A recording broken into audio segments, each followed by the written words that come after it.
If you had the opportunity to be offered $10,000 to stay in a house overnight from 12 a.m. to 8 o'clock in the morning, but you are also being told that the house is possibly possessed by spirits, would you do it or not? Maybe I would for $10,000. It'd definitely hold me over. But would you do it?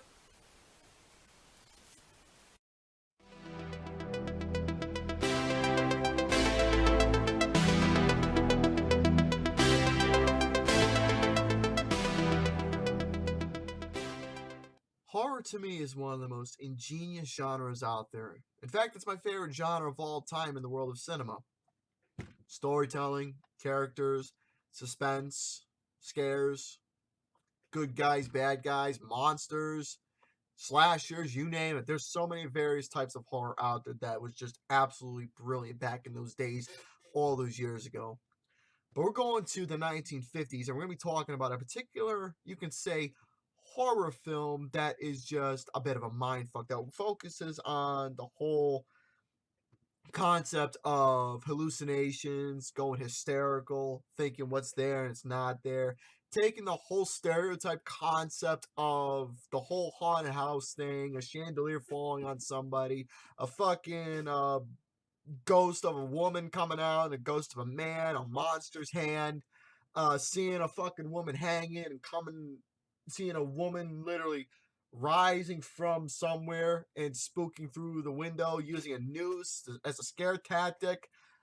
So many cliches that you can think of that was in a horror film all those years ago, or something that you read in the story that was thrown into this movie, and the way that it was done was just in a brilliant manner. So the movie literally starts off with a guy who has experience being in this particular house on Haunted Hill before. An unexpected and very coincidental murder happened in this place, and after the events transpired, the poor guy was horrified, traumatized, and he was left in disbelief to where he became a raging alcoholic and believes that the whole entire house is infected with ghosts.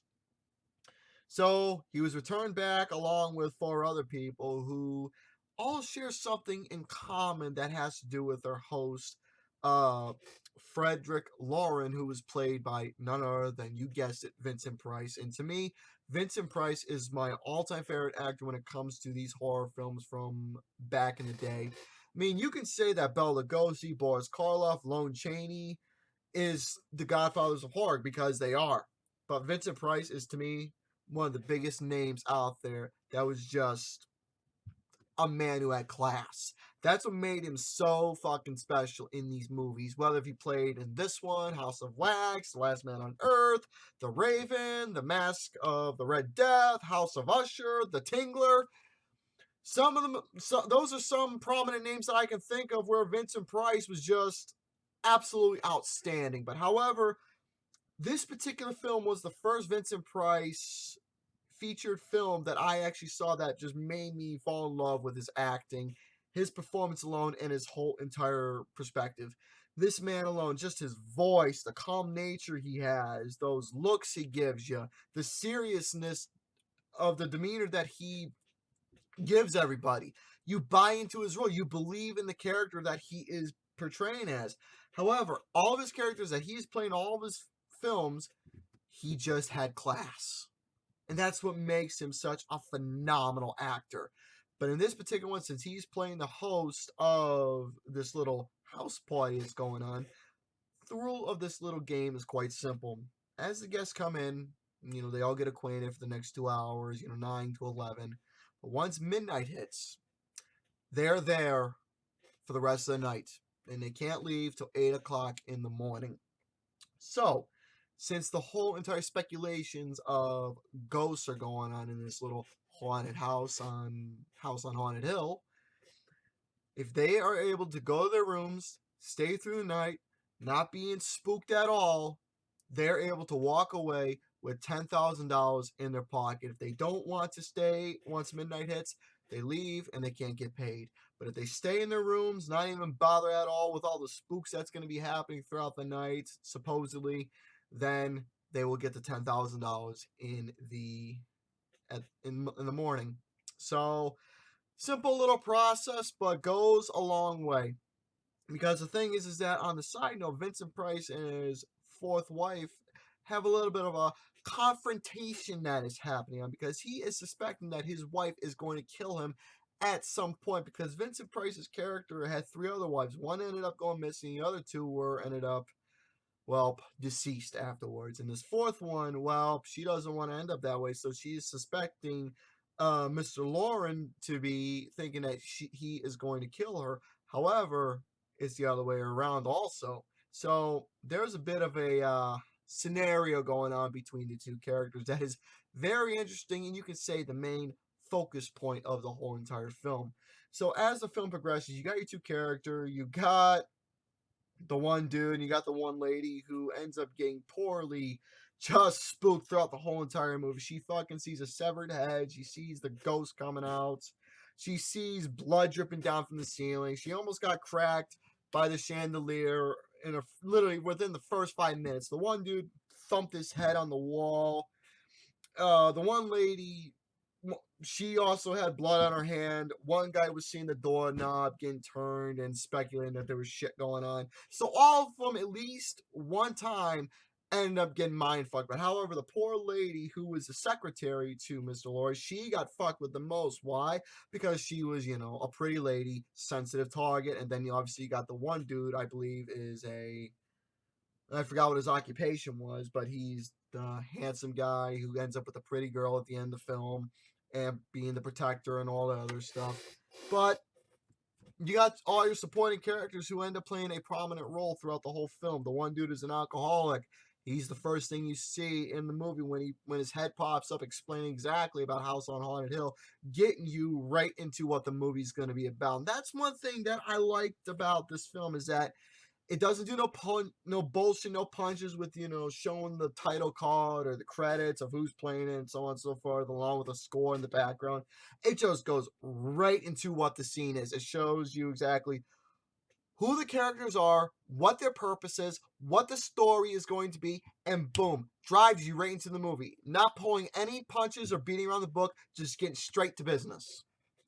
So, mad respects for how that was done. Going right to business, giving you all an idea what you were going to be seeing in your film. The characters alone, like I said, besides Vincent Price, who I don't even need to bother explaining any else because he doesn't need no criticism from me because the guy's a fucking legend and to me, the greatest I've seen in horror films. But all the other performances itself, like I said, the one lady, she's getting spooked all the most, seeing the apparition, seeing fucking the severed heads, believing that murder that was being told by the drunken guy of what happened previously when he stayed there the first night, and so on and so forth. The doctor's motives, why he's there. The one lady who I forgot what she is, but she looked like some sort of, you know, rich, snobby woman. Didn't come off that way, but with just the way her presentation looked. Then you obviously had the handsome guy with the pretty chick and all that. So yeah, like I said, a lot of cliches were in this horror film, but then again, that was the point because the twist that was later revealed in the film, it was done justice and makes perfect sense why the film is titled the way it is, why the horror cliches came out the way it is, why the whole concept of hysteria, seeing things that aren't there, hallucinations, why how all that was being played into fact, thinking that there is legit ghosts and supernatural phenomena happening in the film. Well, in this location here. So the twist itself, it was just like an eye opener right there because you wouldn't even think that this was the cause for all the paranormal that was happening throughout the whole entire house. Like just one little thing was the biggest plan, and sure enough, it was fucking genius. Now, everybody's seen cliches in horror films as the years went on after the 50s through 60s and so on and so forth. Sometimes it's done right, sometimes it's done for the sake of being silliness, and then there's sometimes to where, like in this film, you take the cliches and you do it and you use it to your advantage to draw exactly what the film is trying to give. Absolutely brilliant. So, to sum up my thoughts on House on Haunted Hill, it's like I mentioned before, it is my favorite Vincent Price film. Price is fantastic. The one lady now, like I said, okay, some of the performances, everybody did their part, and you can't necessarily take the supporting actors, especially the one lady, how she came off. You can't take it necessarily serious because there is some goofiness in the film that is fun and enjoyable, but honestly, can't necessarily take it serious with how the one lady was screaming and crying, and all of a sudden she's fine. Literally 5 seconds later, not even crying. It's like, what the fuck? You went from being scared and upset to being like, okay. So randomness right there. So outstanding twist. The cliche is done to perfectionists. The movie goes straight into business of what it is going to be focusing about, and it is a fun popcorn film to just have a nice fun time with. So House on Haunted Hill is a 4 out of 5 for me. So ladies and gentlemen, that is my thoughts on this little movie.